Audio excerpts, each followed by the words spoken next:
पायलिया तोहर छनक गई सुनते हे दिल मोरा धड़क गई जीना भी क्या तेरे बिना धड़कन में एक सोलह भड़क गई पायलिया तोहर छनक गई सुनते हे दिल मोरा धड़क गई जीना भी क्या तेरे बिना धड़कन में एक सोलह भड़क गई पायलिया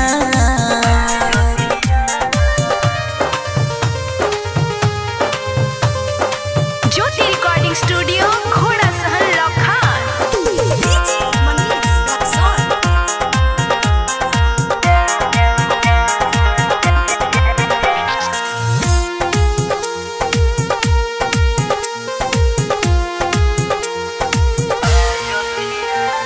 कादी कादी ओखिया में काजरा कटरवा एजा कादी कादी ओखिया में काजरा कटरवा उठावा के लोलिया बोली रे जमा मारवा घूम घूम के जा देखे लू तो सीना से तुहारा ओढ़नी सरक गई पायलिया तोहर छनक गई सुनते हे दिल मोरा धड़क गई जीना भी क्या तेरे बिना धड़कन में एक सोलह भड़क गई पायलिया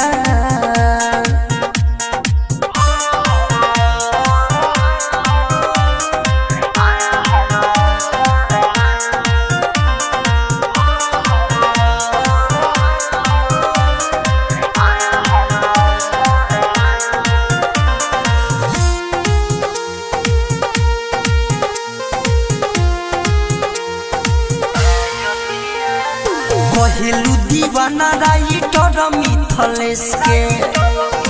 एजा कहेलू दीवाना राइटर मिथलेश के भइल बा बुरा हाल विजय विकेश के बिन बादल अंकित कहे सुनो सनम बिजली करक गई पायलिया तोहर छनक गई सुनते हे दिल मोरा धड़क गई जीना भी क्या तेरे बिना धड़कन में एक सोलह भड़क गई पायलिया।